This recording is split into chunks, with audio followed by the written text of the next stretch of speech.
মাছলে গৈছিলুং এজনীও নাপালুং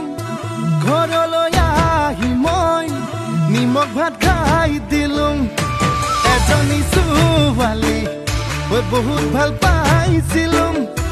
এটালৈ পলাই গ'ল এচুমাও নাপালুং হেনো দিনে ধৰি মদ খাব শিকিলুং ভাং খাব শিকিলুং আনৰে চকুতে